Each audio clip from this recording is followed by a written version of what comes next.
Tirupati in-charge Bhumana Abhinay Reddy, mayor doctor Sirisha comments. Deputy mayor బరిలో ఉన్న అభ్యర్థి ఎం శేఖర్ రెడ్డికి సంబంధించిన నిర్మాణంలో ఉన్న భవనాన్ని అక్రమంగా నిర్మాణం చేశారని తొలగించడానికి వచ్చిన కార్పొరేషన్ అధికారులు. తిరుపతి శాంతినగర్ లో ఉన్న ఇళ్లన్నీ 22/8 పరిధిలోనే ఉన్నాయి. నోటీసులు, అక్నాలెడ్జ్మెంట్ ఇవ్వకుండా కార్పొరేషన్ అధికారులు భవనాన్ని తొలగించడానికి వచ్చారు. శేఖర్ రెడ్డి ఊర్లో లేని సమయంలో ఇలా చేయటం దారుణం. డిప్యూటీ మేయర్ వైసీపీ అభ్యర్థిగా బరిలో ఉన్నారనే అక్కసుతో తమను ఎదుర్కోలేక మంత్రి సత్యప్రసాద్ ఆదేశాలతో కూటమి నేతలు, అధికారులు బెదిరింపులకు దిగుతున్నారు. తిరుపతి నగరపాలక సంస్థ రెండవ డిప్యూటీ మేయర్ స్థానం ఖాళీ అయినటువంటి విషయం మీ అందరికీ తెలిసిందే.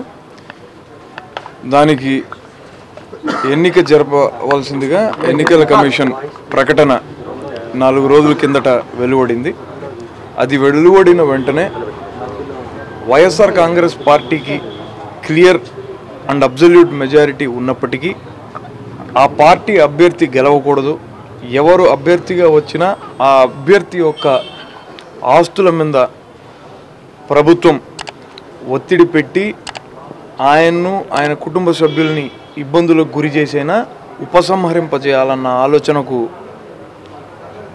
తెలుగుదేశం పార్టీ, కూటమి ప్రభుత్వం వచ్చిందన్న విషయాన్ని మేము తెలుసుకున్నాం. మా అభ్యర్థిగా శేఖర్ రెడ్డి గారిని 2 రోజుల కిందట పార్టీ ప్రకటించడం జరిగింది.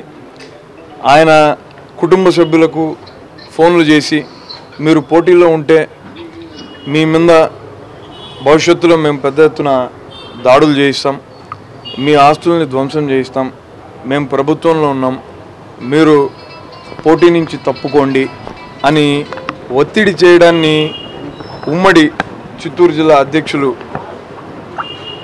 కరుణాకర్ రెడ్డి గారు ఖండించినటువంటి విషయం కూడా తెలిసిందే. ఈరోజు శేఖర్ రెడ్డి గారు ఊరిలో లేరన్న విషయం తెలుసుకొని ఆయన కన్స్ట్రక్ట్ చేసినటువంటి బిల్డింగ్ని డెమాలిష్ చేయాలన్న ఉద్దేశంతో అధికార యంత్రాంగం అంతా సిద్ధమైందన్న విషయం మాకు పొద్దున తెలిసి వచ్చింది. నోటీస్ ఇవ్వలేదు. ఆ నోటీసులకు సంబంధించినటువంటి ఎటువంటి అక్నాలెడ్జ్మెంట్స్ కానీ ఇవన్నీ ఏమీ లేవు. పైగా పన్ను వసూలు చేస్తున్నటువంటి బిల్డింగ్ని డెమాలిష్ చేయడం వెనక ఉన్నటువంటి కారణం వల్ల నిన్న ఇన్ఛార్జ్ మంత్రి సత్యప్రసాద్ గారి అనగాని సత్యప్రసాద్ గారి ఆదేశాలతో అధికార యంత్రాంగం ఈ రోజున మన మున్సిపల్ పార్క్ దగ్గర అందరూ కూడా సిద్ధంగా ఉన్నారు జేసీబీని పెట్టుకొని. ఈ విషయం తెలిసిన వెంటనే మేమందరం కూడా వైఎస్ఆర్ కాంగ్రెస్ పార్టీ నాయకులము, కార్యకర్తలము పెద్ద ఎత్తున ఇక్కడికి చేరుకొని ఈ ప్రభుత్వపు యొక్క దుశ్చర్యను అడ్డుకోదలిచాం.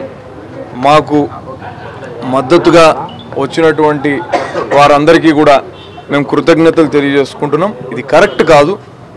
ఈ స్థానం వైఎస్ఆర్ కాంగ్రెస్ పార్టీది అన్న విషయం తెలుగుదేశం ప్రభుత్వానికి చాలా క్లియర్గా తెలుసు. అయినప్పటికీ కూడా తమది కానటువంటి స్థానం కోసం ఎందుకు వెంపర్లాడుతున్నారో అర్థం కావడం లేదు. ఖచ్చితంగా ఉన్నారు. సారీ, ముద్రనారాయణ గారు మాతో లేరు. అంటే డిఫెక్ట్ అయినటువంటి కార్పొరేటర్ల గురించి మీకు ఆల్రెడీ తెలిసిన విషయమే. నేను మెజారిటీ అంటే ఇప్పుడు 50 మంది ఓట్లు కార్పొరేషన్లో ఉన్నాయి. ఎమ్మెల్యే, ఎమ్మెల్సీ అండ్ ఎంపీ గారి ఎక్సఫిషియో సభ్యత్వాలతో సహా ఈ 50 మందిలో ఖచ్చితంగా 32 నుంచి 33 ఓట్లు వైఎస్ఆర్ కాంగ్రెస్ పార్టీకి ఉంది. ఉన్నప్పుడు క్లియర్ మెజారిటీ ఉన్నట్టే కదా. డిఫెక్ట్ అయినటువంటి ఎమ్మెల్యేల గురించి నేను మాట్లాడదలుచుకోలేదు, కార్పొరేటర్ల గురించి నేను మాట్లాడదలుచుకోలేదు. వాళ్ళకి ఇప్పటికే విప్ జారీ చేశాం. విప్పును ధిక్కరించినట్లయితే పార్టీ వాళ్ళను సస్పెండ్ చేస్తుంది. అలానే సభ్యత్వాన్ని కూడా రద్దు చేయమని చెప్పి సంబంధిత అధికారులకు వైఎస్ఆర్ కాంగ్రెస్ పార్టీ కోరుతుంది. అందరికీ నమస్కారం.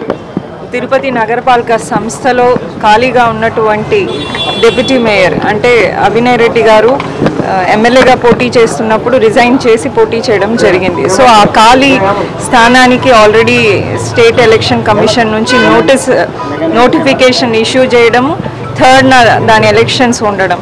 సో మా అభ్యర్థి వైఎస్ఆర్సీపీ పార్టీ తరఫున మా నాయకులు కరుణాకర్ రెడ్డి గారు అలాగే అభినయ్ రెడ్డి గారు 42 డివిజన్ కార్పొరేటర్ అయినటువంటి ఎం శేఖర్ రెడ్డి గారిని అనౌన్స్ చేసిన వెంటనే గత 2 రోజులుగా ఆయనకు ప్రత్యక్షంగా వారి కుటుంబ సభ్యులకు పరోక్షంగా కూడా కొన్ని బెదిరింపులు, అంటే మీరు పోటీ నుంచి తప్పుకోవాలి, లేదంటే మీ ఆస్తులు కానీ ఇంకా ఇతరత్ర వాటి మీద ఆయనకు బెదిరింపు కాల్స్ రావడం జరిగింది.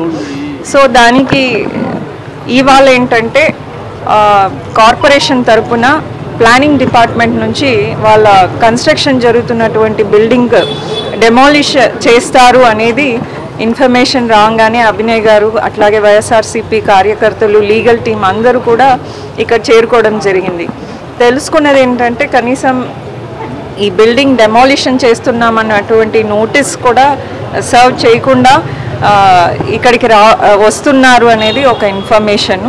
సో ఎట్లాగో మనకు శేఖర్ రెడ్డి గారి గురించి అందరికీ తెలుసు.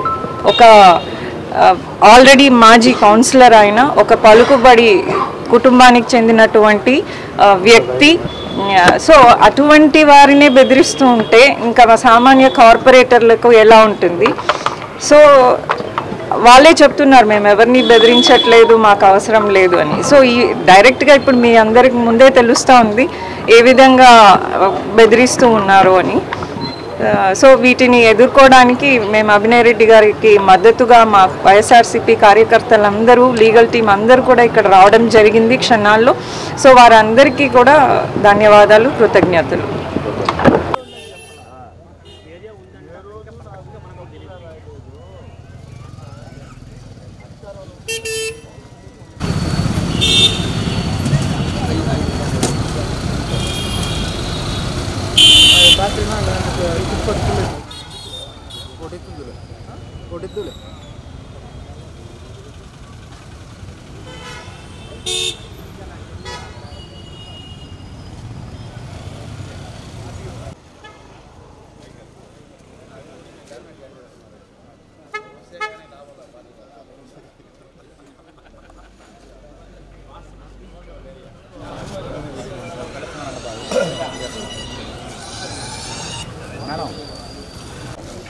ఆఫీస్కి పోతాను పెట్టాం అప్పటి నుంచే.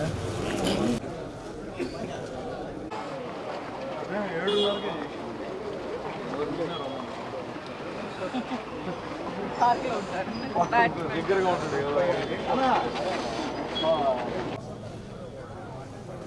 ఇద్దరు కొన్ని మగనా లేకుండా ఇద్దరు ఎక్సైజ్ ఆఫీస్ కదా.